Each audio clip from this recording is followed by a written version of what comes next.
জুলাই থেকেই তীব্র হতে থাকে শিক্ষার্থীদের আন্দোলন। আগস্টের শুরুতেই তার রূপ নেয় দাবানলে। দেশজুড়ে অসহযোগ আন্দোলনের ডাক, শেখ হাসিনার পদত্যাগের জোরালো দাবি। পরিস্থিতি নিয়ন্ত্রণে রাখতে সেনাবাহিনী মোতায়েন করে সরকার। কিন্তু 2 আগস্ট ভেতরে ভেতরে কেঁপে ওঠে সেনানিবাস। এক বৈঠকে তরুণ সেনা কর্মকর্তা ক্ষোভ ঝেড়ে দেন সেনাপ্রধান জেনারেল ওয়াকারুজ্জামানের সামনে।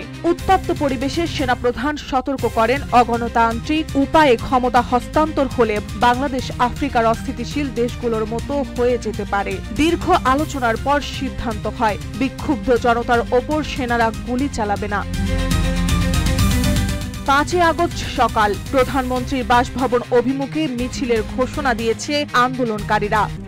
RICL TMX, যুগের পর যুগ স্থাপনা থাকে মজবুত।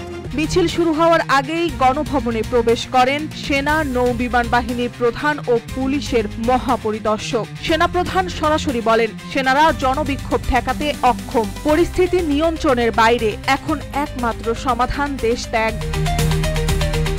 আন্দোলনকারীরা আইন শৃঙ্খলা বাহিনীর সাজোয়া যান ও সামরিক যান বেয়ে উঠে লাল রং মাখিয়ে দিচ্ছিল। তবুও বাহিনীর কঠোর না হওয়ার ক্ষোভ প্রকাশ করেন শেখ হাসিনা।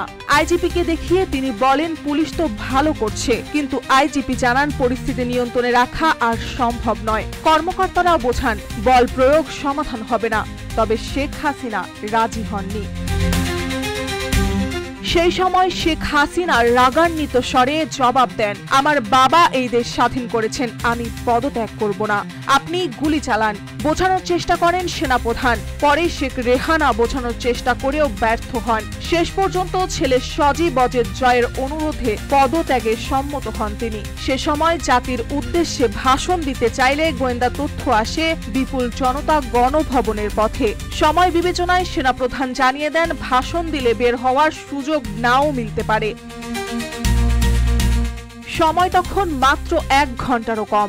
ঘড়ির কাঁটা টিকটিক করছে, বাইরে গর্জে উঠছে জনতা। বিকেল গড়ানোর আগেই পদত্যাগ করেন শেখ হাসিনা। ফুরিয়ে যায় 15 বছরের ক্ষমতার অধ্যায়, আর খুলে যায় বাংলাদেশের রাজনৈতিক ইতিহাসের নতুন এক অধ্যায়। মার্জিয়া মৌ, রূপালী বাংলাদেশ।